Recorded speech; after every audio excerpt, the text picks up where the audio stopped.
If you follow my channel a bit, you'll probably know that I do like race cars that are a bit more unconventional. In fact, one of the cars that got me interested in motorsports in the first place is the TWR Volvo 850 BTCC Super Tourer. I loved seeing a boxy estate car racing around the tracks, fighting against the more commonly shaped racers like the BMW 3 Series or the Alfa 155. Of course, I have a model car of that Volvo. Sadly, it's only a scale 1/64 model though, and not in my preferred 1/18 scale. When model car brands release a model of one of these bizarre race cars, it always makes me happy to see these oddly shaped creatures from up close. I do try and buy those if I think it fits into my collection. For me, it needs to have a cool story behind it, or I must have seen it race in order to get it. Some examples from my collection are the aforementioned Volvo, but also more famous cars like the Tiro P34, the Williams BMW FW26, the Nissan Delta Wing, this Mahindra Season 5 Formula E car, or the infamous Brabham BT46B fan car. Spark recently released a 1/43 scale resin model of the Peugeot 806 that competed in the 24 Hours of Spa in 1995. This is part of a special collection celebrating the centenary edition of the Belgian endurance race. To my knowledge, this is the only time a people carrier has been used to compete in an official race, but you can correct me if I'm wrong. I've noticed in the meantime that a VW T4 and later an Opel Zafira have raced in the Nürburgring 24 hours later on, but these weren't fully race-spec'd up cars like this Peugeot. Since I saw the Spa race live on TV, I think this easily qualifies this model for my collection. Maybe inspired by TWR's Volvo 850 estate car, Peugeot Talbot Belgium decided it would be a good stunt to enter the 806 MPV in the 1995 24 Hours of Spa. The idea came from one of the drivers, Pascal Witmeur, a seasoned gentleman driver and a businessman who was in charge of Peugeot's publicity in Belgium. The car would have Belgian sponsors on it, like Le Vif L'Express and Walibi, and all the drivers would come from 3 different parts of Belgium.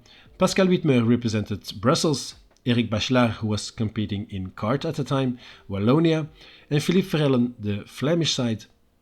The car would be prepared by Belgian team Kronos Racing and used a lot of parts of other racing Peugeot models. The name Kronos might sound a bit familiar, as they had some big success in rallying especially, winning the European Championship and the JWRC Championship as well. Most famously, they also won the WRC driver's title with Sébastien Loeb in 2006 when Citroën went on a sabbatical. Now, this 806 Procar turned quite a few heads at Spa and was immediately a crowd's favorite. It qualified a decent 12th on the grid and even ran in the top 10 for a while. Unfortunately, the car encountered some issues with the brakes and it gradually dropped back in the field. In the end, it did not reach the finish, retiring with an engine strut issue. They didn't bother repairing it, as Peugeot deemed it had gotten plenty of publicity from it already. Sadly, the 1995 Spa 24 Hours is the only race in which this car has competed in. For me, this model is a bit special. Yes, of course, it's a strange race car, and for that I like it a lot, but even more special is that it was driven by Philippe Verellen. Most viewers won't know that name, but for a lot of Belgian F1 fans in the 90s, he was one of the voices of F1. He commentated on the F1 races together with Peter Baert, the motorsports journalist in Belgium at the time. Philippe also raced successfully mainly in Belgium, winning the Procar title 3 times. His championship-winning Belga Audi V8 Quattro is still an icon in Belgian motorsports. Verellen sadly passed away in 2002 after a short illness, just before his 40th birthday.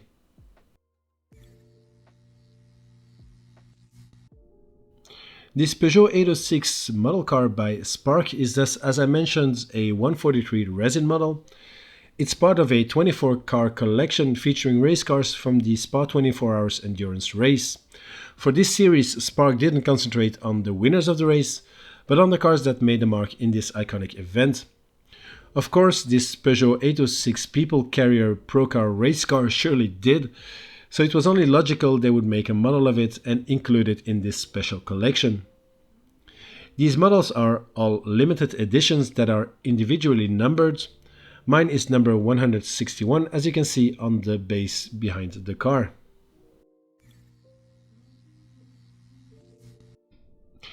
The packaging style for this model is pretty much the same Spark uses for all its 143 scale subjects. There is a cardboard sleeve covering the display case the model is sat in, and a big cutout on top and front shows off the model. The box art is a special design for this specific collection. The top is in this clean grey color with Spark's logo in red. On the crease it reads the year of the first Spa 24 Hours race, 1924, and then 2024 on the other side for the centenary edition. The front has this fade to red on the bottom part where it says it's a limited edition, and in the corner here is some sort of stamp, let's say, celebrating again the 100 years of this race.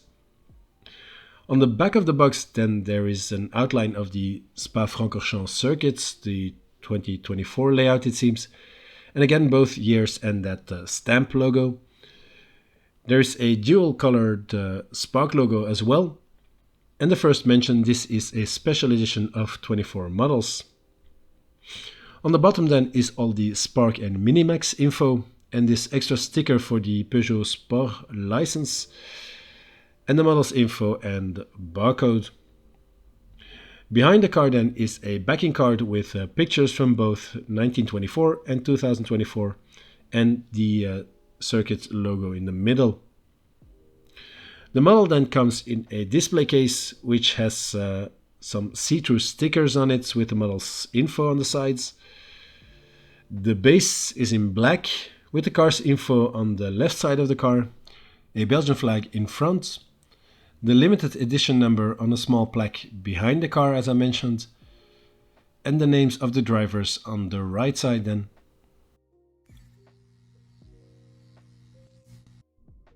Honestly, there aren't too many cons I can think of for this model. One thing I thought was incorrect were the wheels, but that is because the pictures of the real car you can find now has slightly different wheels compared to the car in its race spec. As you can see here, these spokes are vented, so have a slot in it, whereas the model, well, clearly doesn't have it. But as you can see from the pictures of the actual race, the wheels on the model are in fact correct. The only thing on this model that could have been a bit better than are the camber of the wheels.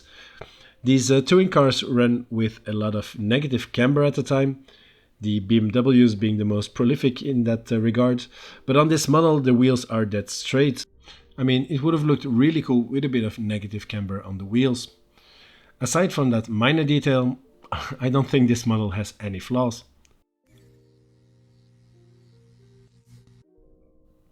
On the positive side then, there's a lot to talk about. First of all, the whole car looks great, I think. The proportions and dimensions look on point. The livery of the car looks fresh and clean, and there are some nice small details visible from the get-go. The face of the car then looks really good, with a real photo-etched Peugeot lion badge on the grille.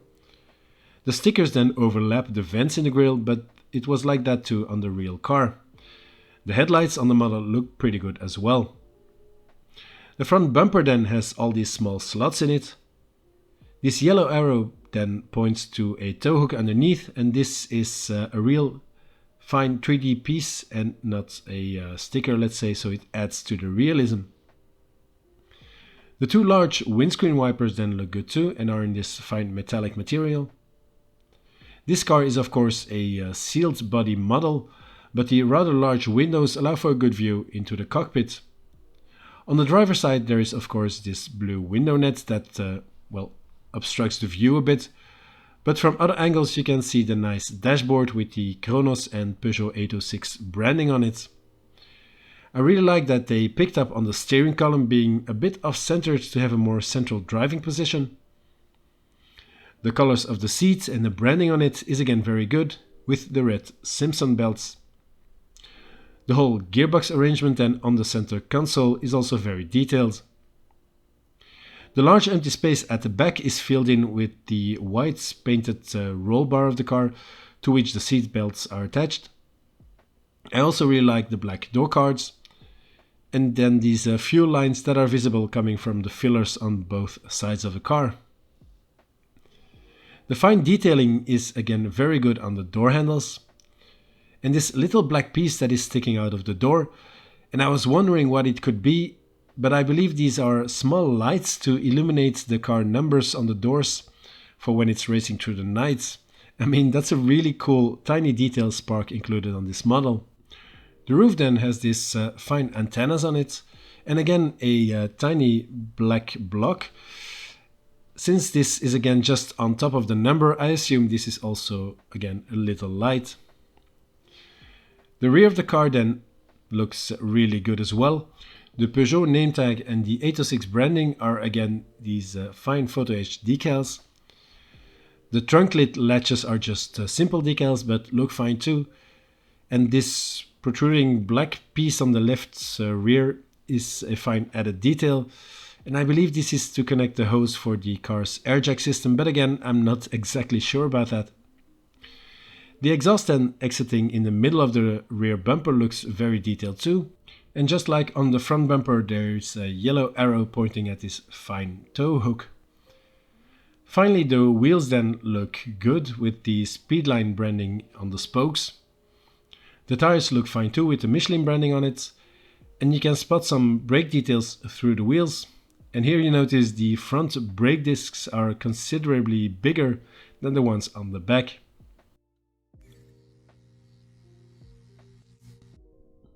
So this little big model car from Spark is an absolute belter in my opinion.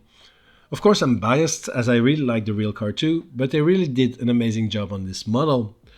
The details are exactly what you would expect from a brand like Spark, but the small extra details like the tiny lights on the car number for instance are added details I wouldn't have expected they would pick up on. The same can be said for the wheels. They could easily have thought the wheels that are on the real car now are the same as they were back in the day, but they did their research and featured the correct wheels for the model.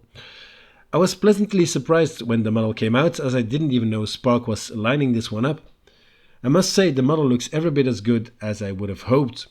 Having seen the real car in the flesh a few times now, I'm very happy to have a model of this bizarre but very cool looking race car. And so with that, I would like to ask you, what do you think of this model by Spark? Have you also seen this car race live or on TV? Let me know in the comments down below. Shout out to Moritz Lolo, I hope I pronounced it correctly, who was wanting for me to make a review of this model. So yeah, here it is. I hope you and all the other viewers enjoyed it. It was fun to make and reminisce about this weird car.